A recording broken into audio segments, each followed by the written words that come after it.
The story begins in a quiet village during the Edo period, where a woman named Oiwa lived. Oiwa was renowned for her extraordinary beauty, which was rivaled only by her gentle and kind-hearted nature. Her presence radiated a rare inner grace, and it wasn't long before she captured the heart of a young man named Iemon. Iemon was a hard-working but impoverished samurai, struggling to make ends meet. His meeting with Oiwa was like a stroke of serendipity, as he fell deeply in love with her. They soon wed, and it seemed that life held the promise of happiness for the young couple. However, what should have been a story of love and contentment was soon marred by adversity. The financial pressures of life began to take their toll on Iemon, and he found himself increasingly consumed by ambition and greed. It was during this turbulent time that Iemon met Naosuke, a scheming and unscrupulous samurai who shared his own sinister desires for wealth and success. The two men hatched a wicked plan, rooted in betrayal, deceit, and ultimately, murder.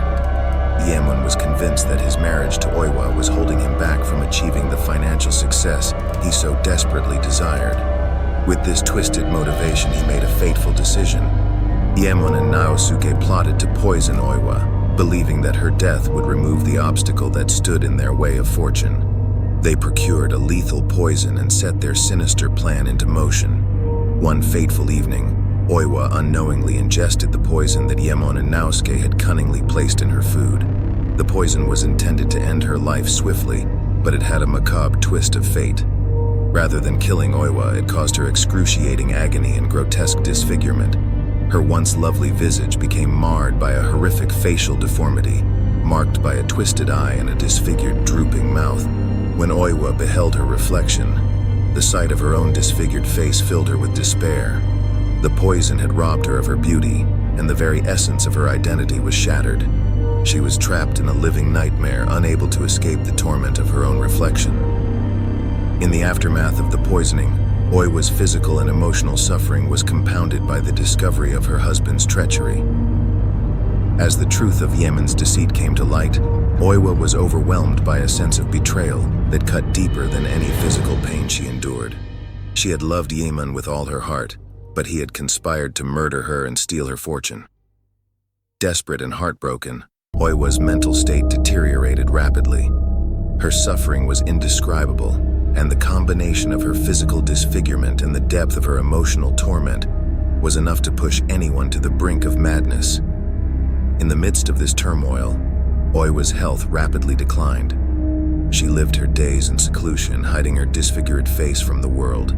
Tormented by the ghosts of her past, she ultimately succumbed to her physical and emotional pain, passing away in a state of unimaginable anguish. Oiwa's death marked the end of her earthly suffering, but it was only the beginning of her terrifying transformation. As her spirit departed her mortal coil, it did not find solace in the afterlife. Instead, it returned, twisted and malevolent, as a Chōchin'obake, a vengeful ghost. The legend of the Chōchin'obake, a spectral entity resembling a lantern with a grotesque human face, is a prevalent theme in Japanese folklore.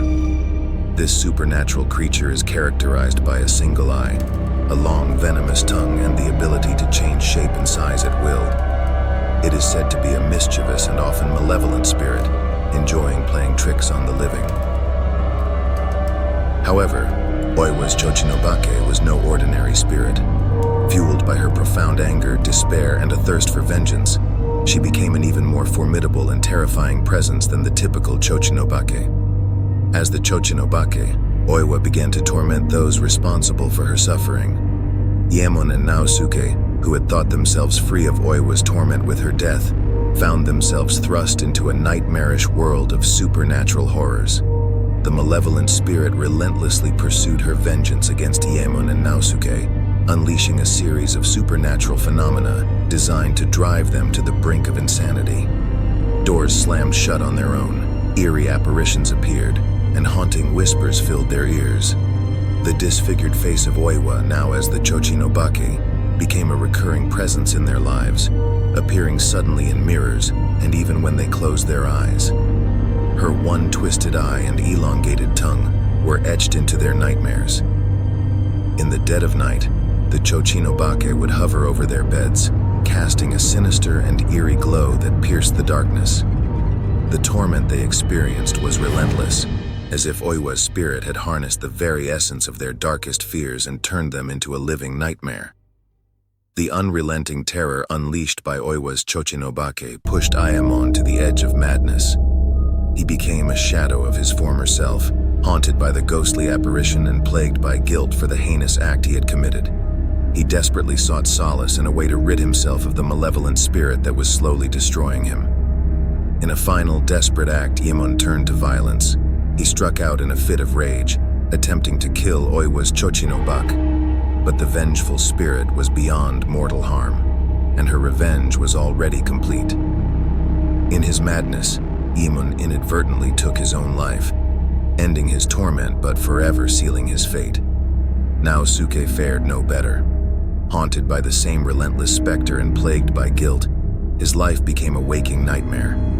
He too sought to escape the ghostly torment, but there was no respite to be found. As Oiwa's Chochin'obake relentlessly pursued him, Naosuke's mind unraveled, driving him to madness.